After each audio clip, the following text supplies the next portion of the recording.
देश की, कांग्रेस की, भविष्य की राजनीति की जो पीढ़ी है वो आज मेरे सामने उपस्थित है।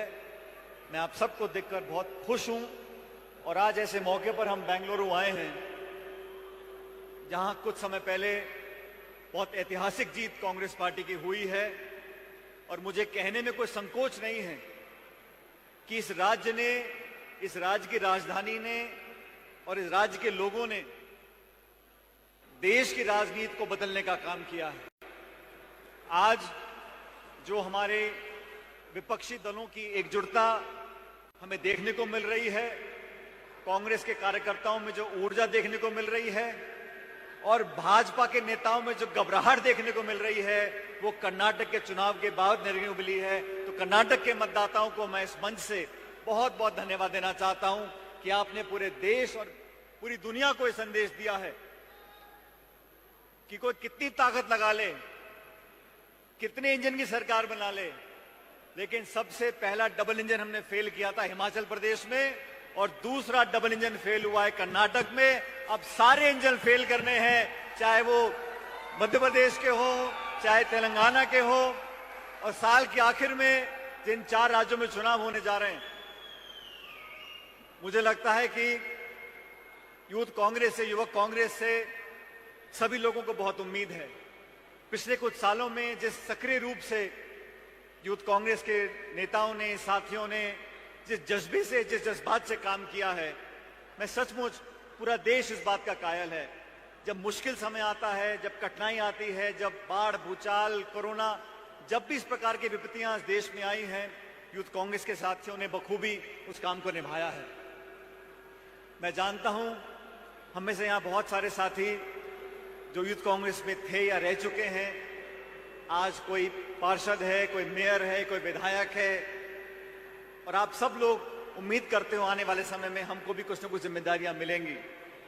मैं ऐसा मानता हूं कि अगर आप त्याग, तपस्या, समर्पण भाव से काम करोगे तो एक ना एक दिन ना सिर्फ आपके सपने पूरे होंगे, लेकिन संगठन के माध्यम से जो परिवर्तन हम करना चाहते हैं देश में, प्रदेश में, राज्य में, समाज में, उस काम को हम कर पाएंगे।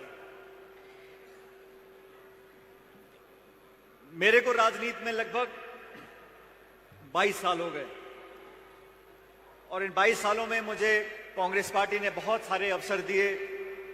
मैं दिल्ली में मैंने काम किया, प्रदेश में काम किया, सांसद के रूप में काम किया, केंद्र के मंत्री के रूप में काम किया, लेकिन जिस काम में सबसे ज्यादा मजा मुझे आया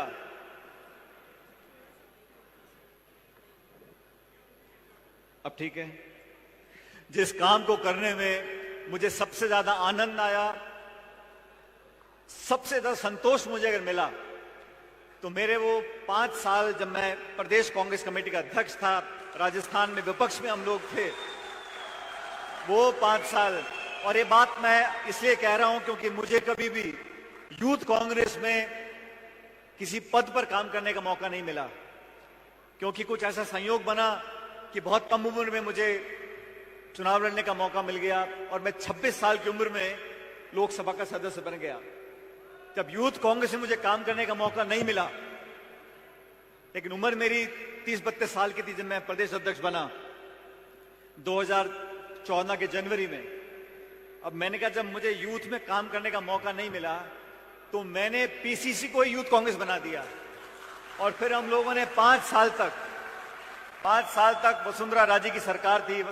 वसुंधरा जी को बहुमत था 163, 200 सीटों में से 163 उनके विधायक थे, 25 के 25 सांसद थे, नरेंद्र मोदी जी नए नए प्रधानमंत्री बने थे, तो बहुत विपरीत परिस्थितियां थीं उस समय। प्रदेश के नौजवानों ने, और मैं इस मन से बोलना चाहता हूं, उस समय हमारे जो यूथ कांग्रेस के साथी थे, उन्होंने मेरे साथ कंधे से कंधा मिलाकर जो संघर्ष किया, आज उसकी बदौलत हम लोग मजबूती से खड़े हैं हमारे प्रदेश के अंदर और देश के अंदर। वो जो धरने थे, भूख हड़ताल थी, लाठीचार्ज था, जेल में गए, डंडे खाए, लाठियां खाई, खून पसीना बहा, लेकिन उस मेहनत करने से जो जज्बाती एकता, जो भावनात्मक जुड़ाव हमारा पैदा हुआ, वो आज भी मुझे जिस प्रदेश में जाता हूं, जिस जिले में मैं जाता हूं, वो देखने को मिलता है। और बहुत से मेरे साथी बोलते हैं कि समय निकल रहा है, हम 30 साल के हो गए, 35 साल के हो गए, 40 साल के हो गए। और ये बात सही है, जो समय निकल जाता है वापस नहीं आता, लेकिन एक ना एक दिन वो समय आएगा जब कलम आपके हाथ में होगी और ताकत आपके हाथ में होगी। और एक बात और मैं कहना चाहता हूं कि बिना मेहनत के, बिना संघर्ष के अगर आपको कुछ मिल भी जाए तो उसका स्वाद नहीं आता। वो तो लड़के संघर्ष करके जब कुछ मिलता है तब उसका एहसास हमको रहता है हमें आज कुछ मिला है। इस 3 दिनों में आप लोग अनेक लोगों के भाषण सुनोगे। अभी मुख्यमंत्री जी ने भाषण दिया, अनवर साहब ने भाषण दिया, प्रदेश अध्यक्ष जी ने भाषण दिया, सुशांत जी ने आपको संबोधित किया, और आप लोग देश के अलग अलग कोनों से आए हो। इस बात को समझ लो कि आने वाला समय इंडिया का है, हम सब उन लोगों का है जो विपक्ष की आज पार्टियां हैं, लेकिन आज का विपक्ष आने वाली सत्ता वाली पार्टी है। और कांग्रेस पार्टी वो दल है जो देश में भाजपा को चुनौती देकर हरा सकता है। हमारे क्षेत्रीय दल, उनको हम साथ लेके चलेंगे, लेकिन कश्मीर से कन्याकुमारी तक 543 लोकसभा क्षेत्रों में अगर कोई झंडा, कोई कार्यकर्ता, कोई मतदाता, कोई समर्थक है तो कांग्रेस पार्टी का है। और आप लोगों के ऊपर बहुत बड़ी जिम्मेदारी है। आप अगर उस जज्बे को और बनाए रखोगे, अभी 4-5 महीने के बाद विधानसभा के चुनाव हैं और 10 महीने के बाद लोकसभा के चुनाव हैं। भारतीय जनता पार्टी की सरकार ने केंद्र में जो शासन दिया है 9 साल का, वो हम सबके सामने है। आप कितने भी विज्ञापन छपवा लो, कितने इश्तिहार दे लो, कितने अखबार में ऐड दे लो, लेकिन हकीकत छुपी नहीं है। हर मोर्चे पर सरकार फेल है, लेकिन जनता को इस बात का एहसास कराना हम लोगों की जिम्मेदारी है। हम लोग विरोध करते हैं, हम लोग वैचारिक विरोध करते हैं, नेताओं का विरोध करते हैं, नीतियों का विरोध करते हैं, लेकिन हमारी भाषा हमेशा मर्यादा में रहती है। हम विरोध भी करते हैं तो उन शब्दों का प्रयोग करते हैं जो एक मंच से हम लोग बोल सकते हैं। और केंद्र की सरकार के साथी किस भाषा का प्रयोग करते हैं? आज जो मणिपुर की घटना घटी, पूरे देश में आज लोग जवाब मांग रहे हैं, जवाब देने को कोई तैयार नहीं है। आज नौजवान परेशान हैं, समाज में आज आक्रोश पैदा हुआ है, महंगाई चरम सीमा पर है, लाखों लोग देश छोड़ के जा रहे हैं, लेकिन जवाब देने को तैयार कोई नहीं है। भाजपा के किसी साथी ने झूठे मुंह ये नहीं बोला कि महंगाई कम करने की कोशिश भी करेंगे। हर मोर्चे पर जो सरकार फेल हो उसको बेनकाब करने का काम युवक कांग्रेस का है, आप लोगों का है, हम लोगों का है। और मैं इस मन से बोलना चाहता हूं साथियों, अपनी बात को रखना, मुद्दों के लिए संघर्ष करना, नौजवानों की बात को रखना, ये आपका, मेरा, हम दोनों का धर्म है और कर्तव्य है। लेकिन जब सामने से चुनौती आती है, और मैं भाजपा के साथियों को बताना चाहता हूं, तुम कितना जोर लगा लो, कितनी कोशिश कर लो, मैं राजस्थान से आता हूं,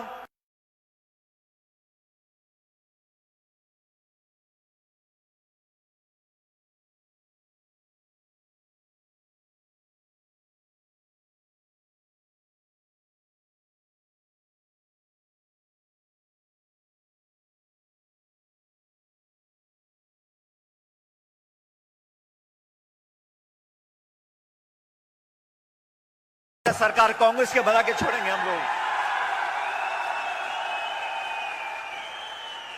ये लोग ना तो सरकार चला सकते हैं और ना विपक्ष का काम कर सकते हैं। मैंने तो उनको बोला, मैंने भाजपा के साथियों को बोला राजस्थान के अंदर, मैंने कहा यार तुम सरकार चला पाते नहीं हो, विपक्ष पे तुम काम कुछ करते नहीं हो, ऐसे कैसे लोकतंत्र चलेगा? आप तो विरोधियों का गला घोटने का काम करते हो।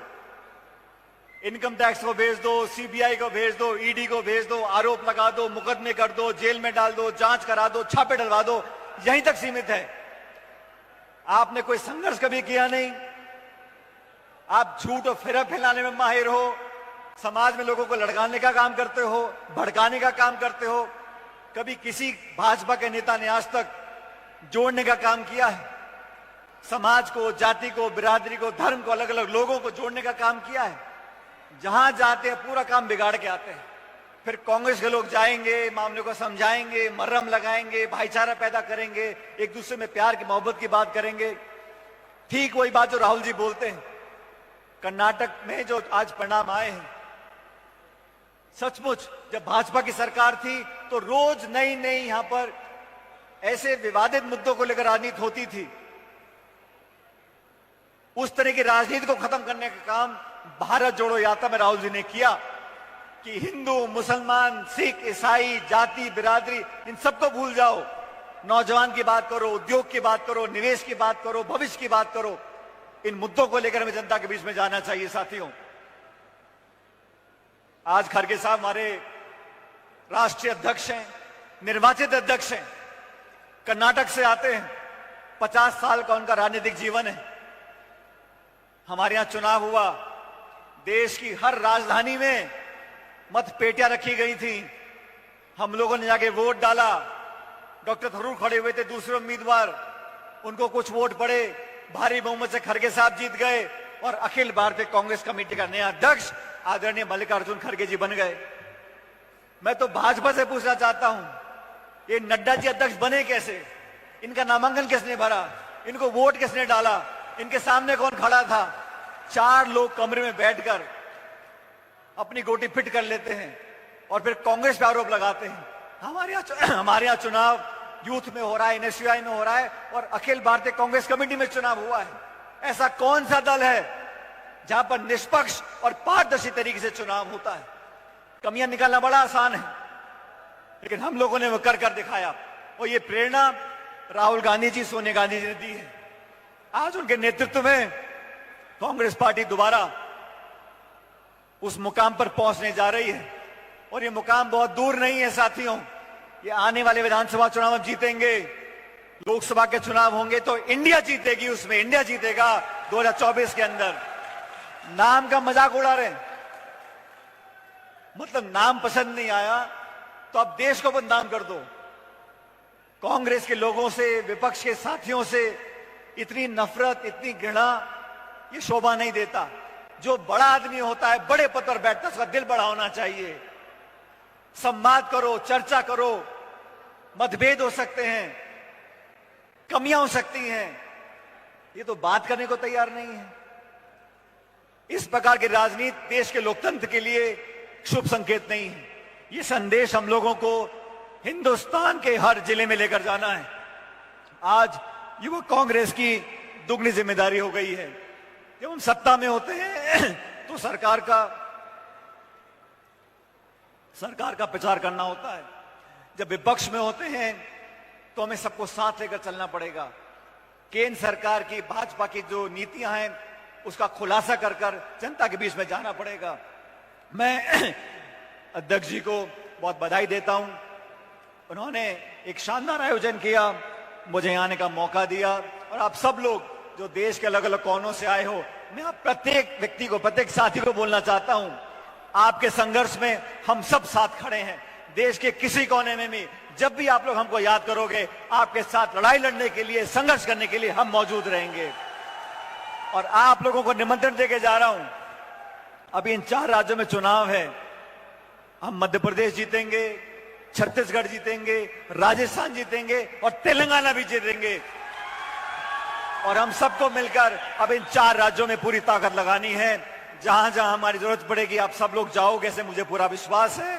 मैं सभी लोगों को बहुत बधाई देना चाहता हूं, शुभकामना देना चाहता हूं, उज्जवल भविष्य की कामना करता हूं और परमपिता परमेश्वर से कामना करता हूं कि आपके रास्ते को भगवान हमेशा उजाले से भरे, खुशियां भरे, आप लोग सुखी रहो, फलो फूलो, आगे बढ़ो, आपके परिवार को लोग आगे बढ़ने का मौका मिले और हमारा जो परिवार है युवक कांग्रेस का, नौजवानों का, ये फले फूले, आगे बढ़े, दुख सुख में हमेशा साथ रहना है। और अंतिम बात, कभी किसी की खुशी में शामिल ना हो सको, कभी किसी के शादी में ना जा सको, तो हमेशा किसी पे दुख आए, मुसीबत आए, उस समय जरूर जाना उसका हाथ पकड़ने के लिए।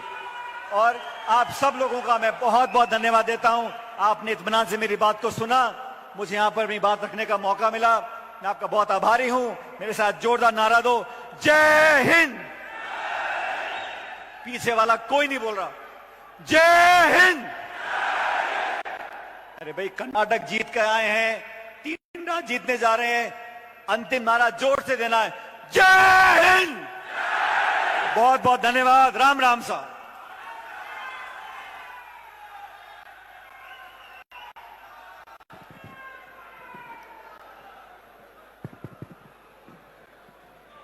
आप भी आके फेलिसिटेट करो।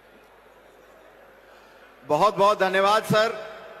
आदरणीय सचिन पायलट जी ने युवाओं के अंदर जो जोश भरा है बेहतर भारत की इस बुनियाद के कार्यक्रम में, हम उनका बहुत बहुत धन्यवाद। स्वागत